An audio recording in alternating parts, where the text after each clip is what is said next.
ಭವಿಷ್ಯದ ನಾಯಕ ಸತೀಶರಾಜ್ ಜಾರಕಿಹೊಳಿ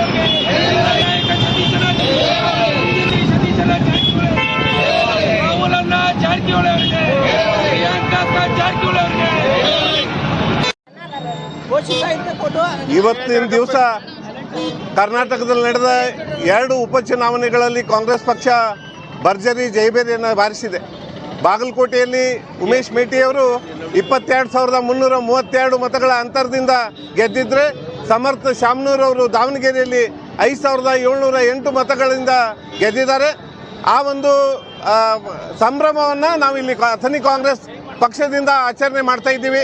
ಭಾಳ ಮುಖ್ಯವಾಗಿ ನಮ್ಮ ಕರ್ನಾಟಕದ ಮುಖ್ಯಮಂತ್ರಿಗಳಾಗಿರ್ತಕ್ಕಂಥ ಸನ್ಮಾನ್ಯ ಸಿದ್ದರಾಮಯ್ಯ ಸಾಹೇಬರ ನೇತೃತ್ವದಲ್ಲಿ, KPCC ಅಧ್ಯಕ್ಷರಾದ DK ಶಿವಕುಮಾರ್ ಸಾಹೇಬರ ನೇತೃತ್ವದಲ್ಲಿ ವಿಶೇಷವಾಗಿ ಯಾವುದೇ ಚುನಾವಣೆಗಳ ನೇತೃತ್ವ ಕೊಟ್ಟರೂ ಸಹಿತ, ಶಿಗ್ಗಾಂವಿ ಆಗಿರ್ಬೋದು, ಈಗ ಬಾಗಲಕೋಟೆ ಆಗಿರ್ಬೋದು, ಯಾವುದೇ ಚುನಾವಣೆಯ ನೇತೃತ್ವ ಕೊಟ್ಟರೂ ಸಹಿತ ಅದನ್ನು ಸಮರ್ಥವಾಗಿ ನಿರ್ವಹಿಸಿರುವ ನಮ್ಮೆಲ್ಲರ ನೆಚ್ಚಿನ ನಾಯಕರಾಗಿರ್ತಕ್ಕಂಥ ಸತೀಶಣ್ಣ ಜಾರಕಿಹೊಳಿ ಅವರು 2 ತಿಂಗಳ ಕಾಲ ಬಾಗಲಕೋಟದಲ್ಲಿ ಇದ್ಕೊಂಡು ಈ ಚುನಾವಣೆಯ ನೇತೃತ್ವ ವಹಿಸಿ ಈ ಒಂದು ಬಾಗಲಕೋಟೆಯಲ್ಲಿ ಪಕ್ಷ ಜಯಬೇರಿ ಬಾರಿಸೋದಕ್ಕೆ ಮೂಲ ಕಾರಣೀಭೂತರಾಗಿದ್ದಾರೆ.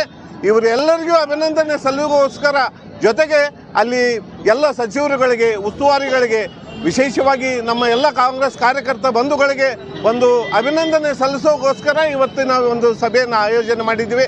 ಇವತ್ತು ಕಾಂಗ್ರೆಸ್ ಪಕ್ಷ ಗೆದ್ದಿರೋದು 2028 ಚುನಾವಣೆಯ ಒಂದು ಟ್ರೇಲರ್ ಅಂತ ಹೇಳ್ತೀವಿ. ಇವತ್ತೇನು 2 ಸ್ಥಾನಗಳನ್ನು ಕಾಂಗ್ರೆಸ್ ಗೆದ್ದಿದೆ, ಮುಂಬರುವ 2028 ಚುನಾವಣೆಯಲ್ಲೂ ಸಹಿತ ಕಾಂಗ್ರೆಸ್ ಪಕ್ಷ ಜಯಬೇರಿ ಬಾರಿಸ್ತದೆ ಅನ್ನೋದರಲ್ಲಿ ಯಾವುದೇ ಸಂದೇಹ ಇಲ್ಲ ಅನ್ನೋ ಮಾತನ್ನು ಹೇಳ್ತಾ ಇವತ್ತು ಆಗಮಿಸಿರ್ತಕ್ಕಂಥ ಎಲ್ರಿಗೂ ಅಭಿನಂದನೆಗಳನ್ನು ಸಲ್ಲಿಸ್ತಾ ಇದ್ದೀವಿ.